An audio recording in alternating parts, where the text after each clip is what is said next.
निशा एक फौजी थी, पर फौजी होने के बाद भी निशा की शादी अमर नाम के एक गरीब लड़के से हुई थी। क्योंकि निशा अमर से बहुत प्यार करती थी, इसलिए उसने अपनी मर्जी से अमर से शादी की थी। निशा ने अपनी शादी के लिए कुछ महीनों की छुट्टियां ली थी। निशा की अभी अभी अमर से शादी हुई थी और इसलिए दोनों ही बहुत खुश थे। निशा, मैंने कभी सोचा नहीं था कि तुम मेरी बीवी बनोगी। मैं एक फौजी का पति हूँ। मुझे खुद पर गर्व है और उससे ज्यादा तुम पर। अमन, हम फौजियों के सीने में भी दिल होता है और आज मैं जो कुछ भी हूँ वो सब तुम्हारी वजह से। अगर तुमने मेरा साथ नहीं दिया होता तो शायद मैं कभी फौजी नहीं बन पाती। छोड़ो ना निशा, पुरानी बातों को भूल जाओ। वैसे भी 1 महीने बाद तुम्हें दोबारा से बॉर्डर पर जाना पड़ेगा, इसलिए हम दोनों जब तक साथ हैं हम सिर्फ अपनी बातें करेंगे। निशा और अमर की जिंदगी अच्छी चल रही थी। गरीब होने के बाद भी निशा अपने पति और अपनी सास सुमित्रा के साथ बहुत खुश थी, पर शायद भगवान को कुछ और ही मंजूर था। ऐसे ही एक दिन निशा अमर के साथ किसी काम से बाहर जाती है और तभी उनका एक्सीडेंट हो जाता है। एक्सीडेंट में निशा तो बच जाती है, पर अमर के सर पर काफी चोट लगती है, जिस वजह से अमर अपाहिज हो जाता है और वो कोमा में चला जाता है। डॉक्टर साहब, मेरे पति भी थे, वो कहाँ है?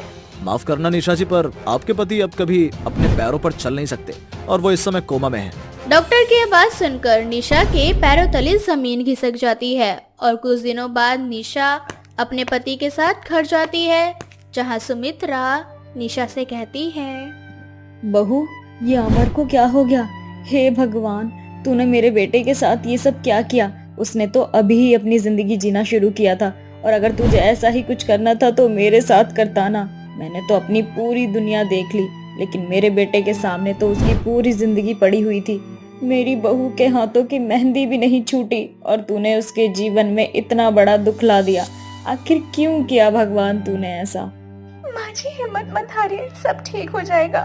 और एक बात आप भूलिए मत, आपकी बहू एक फौजी है। उसके ऊपर कितने ही दुख का पहाड़ आ जाए, वो अपने सारे दुखों को झेल जाएगी। बस आप हिम्मत रखिए, अमर जी भी बहुत जल्दी ठीक हो जाएंगे। निशा अपनी सास को दिलासा देती है, पर उसे खुद कुछ समझ नहीं आ रहा होता कि वह अपने पति अमर का इलाज कैसे करवाए, क्योंकि निशा के पास अब इतने पैसे नहीं बचे थे कि वो बड़े हॉस्पिटल में जाकर अपने पति का इलाज करवा सके। इसलिए निशा अमर का इलाज एक सरकारी हॉस्पिटल से करवाती है। ऐसे ही एक दिन निशा डॉक्टर से मिलती है और उनसे बोलती है, डॉक्टर जी, मेरे पति को कोमा में गए हुए 15 दिन हो चुके हैं, पर उनकी हालत में कोई सुधार नहीं आया। कुछ दिनों बाद मुझे भी देश की रक्षा के लिए बॉर्डर पर जाना होगा। मेरे अलावा मेरे पति का और कोई नहीं है जो उनका ख्याल रख सके।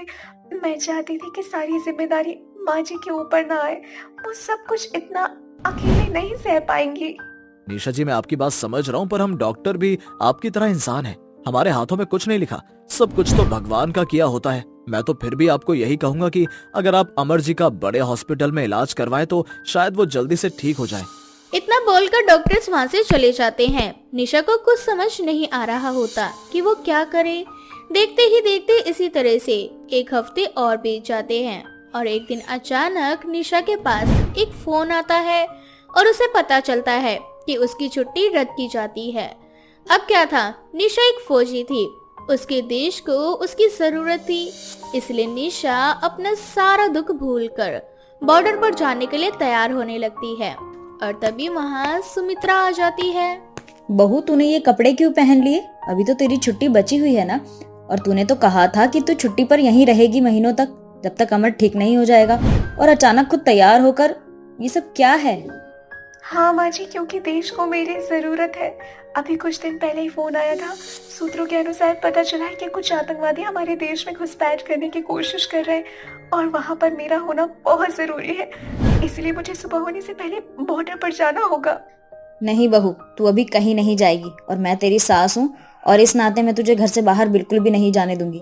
ऐसे हालातों में मेरा बेटा जिंदगी और मौत के बीच लड़ रहा है और तू ऐसी बातें कर रही है। माँ जी, मेरी बात समझने की कोशिश कीजिए। आपकी बहू एक फौजी है। मैंने कसम खाई है कि किसी भी हाल में अपने देश की रक्षा करनी है, चाहे मेरी खुद की जान क्यों ना चली जाए। और अभी मेरे लिए जितने जरूरी अमर है उससे कहीं ज्यादा मेरा देश। इसीलिए माँ जी मुझे जाने दीजिए। बहू, तेरा यहाँ होना भी तो जरूरी है ना। ये अकेले ये सब कुछ कैसे संभालूंगी मैं? तू खुद बता, अमर की ऐसी हालत है और तू बॉर्डर पे दुश्मनों से कैसे लड़ेगी? सुमित्रा निशा को बार बार रोकने की कोशिश करती है, पर निशा बार बार अपनी सास को समझाती है, जिस पर ना चाहते हुए भी सुमित्रा निशा को जाने की आज्ञा देती है। अब निशा बॉर्डर पर जाकर अपने दुश्मनों से जंग लड़ती है और समय समय पर अपनी सास को फोन करके अमर की खबर भी लेती है। माँ जी, अमर जी ठीक तो है ना? नहीं बहू, अमर को और मुझे तेरी बहुत जरूरत है। डॉक्टर ने भी जवाब दे दिया है। मेरे पास अब इतने पैसे नहीं है कि मैं किसी बड़े अस्पताल में अमर का इलाज करवा सकूं। बहू, तू जल्दी से घर आ जा, मुझे और अमर को तेरी बहुत जरूरत है। ये सब खबर सुनकर निशा अंदर ही अंदर रोने लगती है, पर वो किसी को अपना दुख नहीं बताती और अपनी टीम के साथ मिलकर अपने दुश्मनों से लड़ती है। देखते ही देखते 1 महीने बीत जाते हैं और 1 महीने के बाद फिर निशा छुट्टी के लिए अर्जी डालती है, पर उसे छुट्टी नहीं मिलती। और इस बार जब निशा की बात उसकी सास से होती है तो निशा को एक बहुत बड़ी दुखद खबर मिलती है। माँ जी क्या हुआ, आप रो क्यों रही हैं? अमर जी ठीक तो है ना?